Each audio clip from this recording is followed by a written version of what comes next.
Olá, pessoal. O tema desse vídeo é esse aqui, discutindo a alegação de que os animais são substituíveis. Tá? Essa discussão ela está dentro do debate maior, que é sobre o dano da morte para os animais não humanos. Então, vejamos.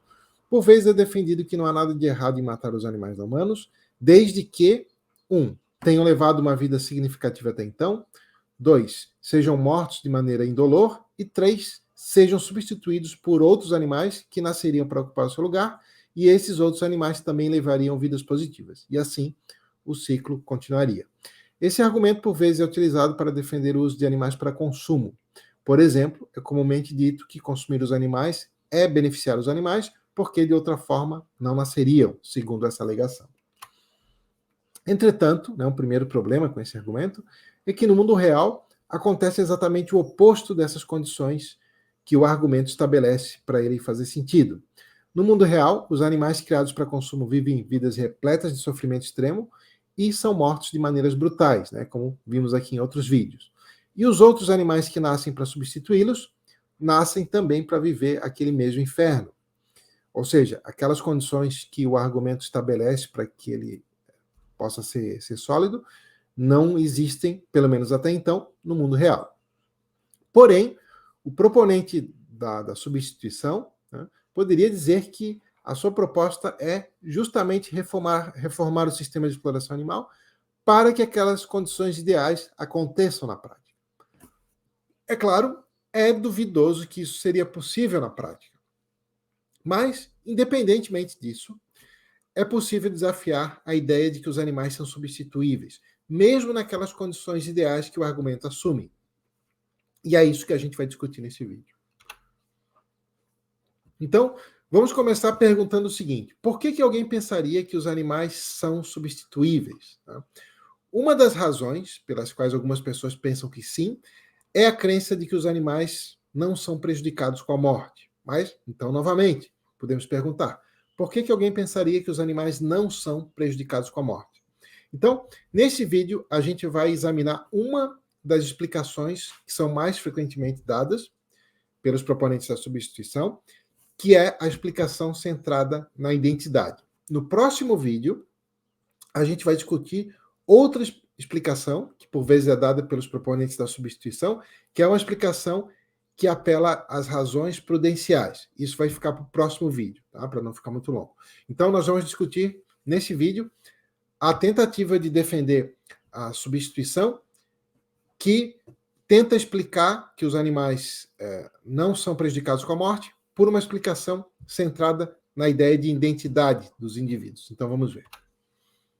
A explicação centrada na identidade afirma que o que faz alguém ser o mesmo indivíduo ao longo do tempo é a sua conexão psicológica. Tá? Quando fala que o mesmo é o mesmo no sentido numérico, tá? Não é o mesmo no sentido qualitativo, não é o mesmo no sentido assim, esse cara aqui mudou muito, ele não é mais o mesmo, assim, no sentido metafórico, para dizer que alguém é o mesmo indivíduo, só que mudou muito. Não, aqui está dizendo literalmente que não é mais o mesmo indivíduo, tá? Apesar de ocupar o mesmo corpo. Está dizendo que não é o mesmo indivíduo numericamente, se não mantém a conexão psicológica. Tá? Então, novamente, a explicação centrada na identidade afirma que o que faz alguém ser o mesmo indivíduo numericamente ao longo do tempo é a sua conexão psicológica. E com base nisso, é defendido que os seres que não possuem um sentido temporal de si, isto é, não possuem memórias e nem conseguem se imaginar no futuro, são substituíveis. A razão para isso, segundo essa visão, é que se um ser que não tem um sentido temporal de si não é o mesmo indivíduo numericamente ao longo do tempo, então tanto faz manter esse corpo vivo ou matá-lo e fazer nascer outro, porque de qualquer maneira o indivíduo que existe agora ele é aniquilado, digamos assim, ele morre. A diferença será apenas que o novo indivíduo nascerá nesse mesmo corpo, amanhã, por exemplo, ou vai nascer em outro se a gente matar ele e fizer nascer outro. Tá? Então, segundo essa visão, os indivíduos que não retêm uma conexão psicológica ao longo do tempo, eles não são o mesmo indivíduo ao longo do tempo. Ou seja, digamos, quando eles vão dormir e apaga o fluxo de consciência, segundo essa visão, aquele indivíduo morre e nasce outro ali naquele corpo, apesar de ser o mesmo corpo que continua vivo. Tá? É isso que se quer dizer quando se diz que não é o mesmo indivíduo numericamente. Então, acho que deu para entender essa visão. Por outro lado, né, essa visão diz que os indivíduos que mantêm a conexão psicológica ao longo do tempo são o mesmo indivíduo a ocupar o mesmo corpo com o passar dos dias, por exemplo. Bom, críticas a essa visão, né? Uma primeira crítica possível a esse argumento é apontar que, mesmo que esse argumento fizesse sentido, ele só poderia justificar a substituição de seres que não possuem conexão psicológica alguma. E esse não é o caso da vasta maioria dos animais, se é que é o caso de algum, né? Então, essa é a primeira crítica que é possível fazer essa visão. Já uma segunda crítica é direcionada à própria ideia de que a identidade é determinada pela conexão psicológica. Essa crítica sugere que essa ideia confunde dois sentidos do termo o mesmo.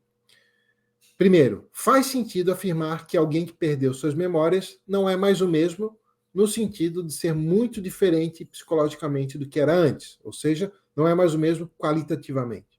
Contudo, isso não significa que seja outro indivíduo a ocupar aquele corpo e que o indivíduo anterior morreu. Ou seja, isso não significa que seja outro indivíduo numericamente, que não seja o mesmo indivíduo numericamente. Não é outra consciência a experimentar o mundo. É o mesmo indivíduo, só que ele não se lembra. Então, se for assim, a conexão psicológica não determina a identidade de um indivíduo. Então, vamos ver um exemplo para ilustrar esse ponto.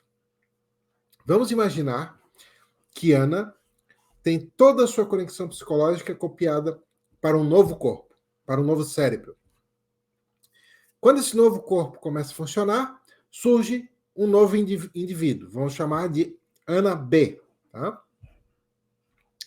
Este novo indivíduo, por ter a conexão psicológica de Ana, acredita que é Ana e se lembra de tudo que a Ana experimentou até aquele momento, como se ela própria tivesse experimentado, a Ana B. Tá? Então, vamos imaginar também que Ana B é idêntica fisicamente a Ana A, vamos dizer assim, e tem todos os trejeitos dela. Quando a Ana B caminha nas ruas, as pessoas pensam que é a Ana original. Então, de fora, não dá de saber qual é qual. Entretanto, lembre-se que a Ana original não morreu. Estão vivas a Ana e a Ana B. Tá?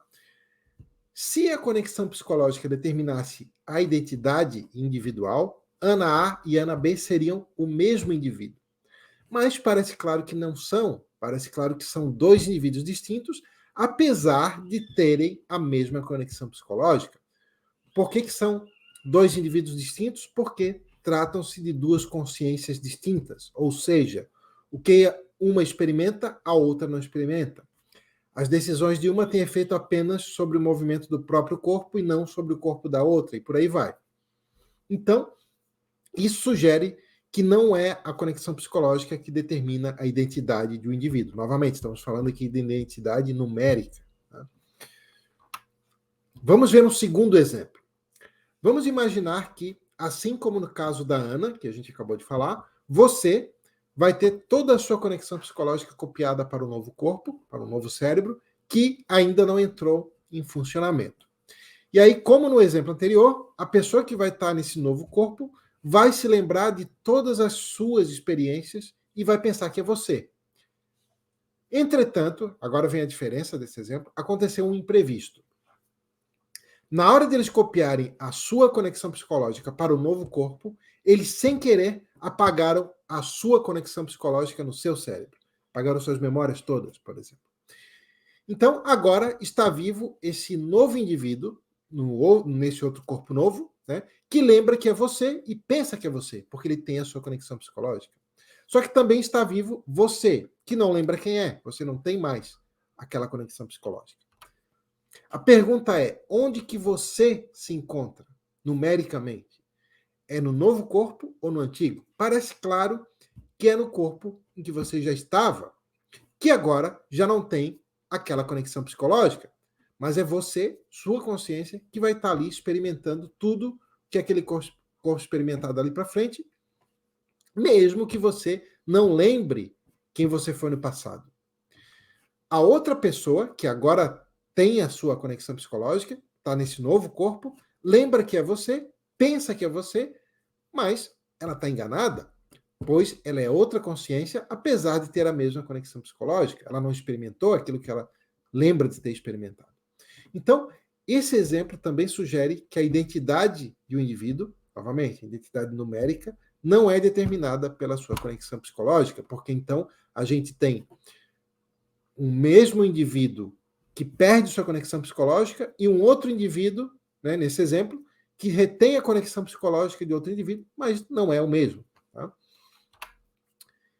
Se o que esses exemplos sugerem estiver correto, então uma das principais defesas da ideia de que certos animais são substituíveis tem sérios problemas. Né? Ou seja, não dá para dizer que então, só porque se existirem animais que não retêm memórias e não fazem planos para o futuro, que eles não são o mesmo ao longo do tempo. Né?